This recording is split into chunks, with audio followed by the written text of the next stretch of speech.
Hi friends, இன்றைக்கி ஒரு calculation video பார்க்க போகிறோம். அதாவது என்னென்னா, சம்ப்பு வந்து நம்ம ஒரு பண்ண போகிறோம்னா அந்த சம்பில் எத்தனை லிட்டர் கெப்பாசிட்டி பிடிக்கும் தண்ணி அது அப்படின்னு கண்டுபிடிக்கிறதுக்காக ஒரு கால்குலேஷன் பார்க்க போகிறோம். அதாவது ஒரு சம்போட நீளம் 8 ஃபீட் இருக்குன்னு வச்சுக்கலாம். Length 8 feet, 6 feet breadth, 6 feet பார்த்திங்கன்னா ஒரு ஹைட் இருக்குன்னு சொல்லி அஸ்யூம் பண்ணிக்கலாம்.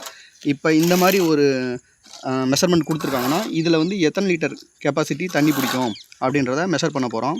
அதாவது இது மாதிரி லென்த்து, பிரெத்து, ஹைட்டு கொடுத்துருக்காங்கன்னா ஃபஸ்ட்டு இதை 8 × 6 × 6 அப்படின்னு சொல்லி டோட்டலாக இது 3 வேல்யூயும் மல்டிபிள் பண்ணிக்கணும்.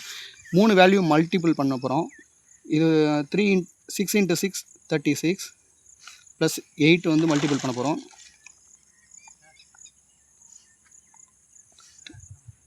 +4 288 வருது. இந்த 288 பார்த்தீங்கன்னா இந்த 288 சிஎஃப்டி, அதாவது லென்த்து, பிரெத்து, இதை கால்குலேட் பண்ணால் அது square feet. Length, breadth, height square, இதை மல்டிபிள் பண்ணோம்னா அதோட வேல்யூ சிஎஃப்டி. இந்த சிஎஃப்டி இந்த கால்குலேஷன்லேருந்து, அதாவது ஒரு சிஎஃப்டிக்கு 28.31 லிட்டர் வாட்டர் அது ஒரு சிஎஃப்டியில் 28.31 லிட்டர் அதில் கிடைக்கும்.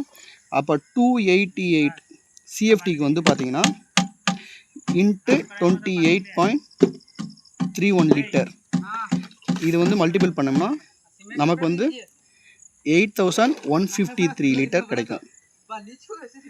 அதாவது 8 feet length, 6 feet breadth, 6 feet ஹைட்டில் ஒரு சம்பு கட்டினோம்னா, அதாவது இன்னர் ஏரியாவில் இந்த லென்த் இருக்கிற இன்னர் ஏரியாவில் பண்ணோம்னா 8153 லிட்டர் கிடைக்கும்.